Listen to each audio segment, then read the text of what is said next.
Mes amis, laissez-moi vous poser une question simple. Quand vous êtes face aux autres, quand une situation vous dérange, quand quelque chose ne vous convient pas, comment réagissez-vous vraiment? La plupart du temps, nous croyons agir librement. Mais en réalité, nous utilisons presque toujours le même type de comportement, appris depuis longtemps. Selon les travaux présentés dans Savoir s'affirmer en toutes circonstances, il existe 3 grands comportements relationnels. Et chacun de nous navigue entre eux, souvent sans le savoir. Premier comportement, se taire et subir. C'est le comportement inhibé. On n'ose pas dire. On n'ose pas demander. On n'ose pas refuser. On se dit, ce n'est pas si grave. Je vais laisser passer. Ce n'est pas le bon moment. Mais à l'intérieur, quelque chose s'accumule. Frustration, colère entrée, sentiment d'injustice. Et plus on se tait, plus on apprend à se taire. On devient expert en silence, mais maladroit en relation. Deuxième comportement, attaquer et dominer. Puis, parfois, le trop-plein déborde. Et là apparaît le comportement agressif. On parle fort. On coupe la parole. On impose.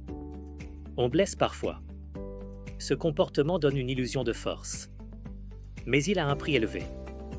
Conflit, rejet, isolement. Et surtout, il ne crée pas de respect durable. Il crée de la peur ou de la distance. Et maintenant, écoutez bien. Entre ces deux extrêmes, le silence qui étouffe et l'agressivité qui détruit, il existe un troisième chemin. Un chemin que peu de gens nous ont appris. Le troisième comportement, s'affirmer. C'est le comportement affirmé. S'affirmer, ce n'est ni se soumettre, ni écraser les autres. C'est être capable de dire « voilà ce que je pense ». Voilà ce que je ressens. Voilà ce que j'accepte et ce que je n'accepte pas. Sans crier. Sans attaquer. Sans se justifier à l'excès. Avec calme. Avec clarté. Avec respect. Ce que le livre nous montre clairement, c'est que beaucoup de personnes passent leur vie à osciller entre inhibition et agressivité. Simplement parce qu'elles n'ont jamais appris à s'affirmer. On se tait longtemps. Puis on explose.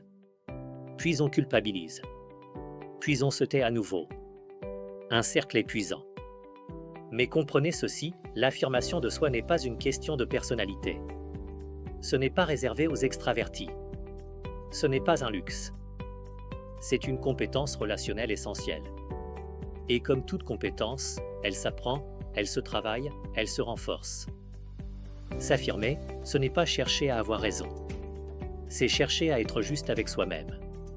C'est sortir du rôle de victime. C'est renoncer au rôle de bourreau.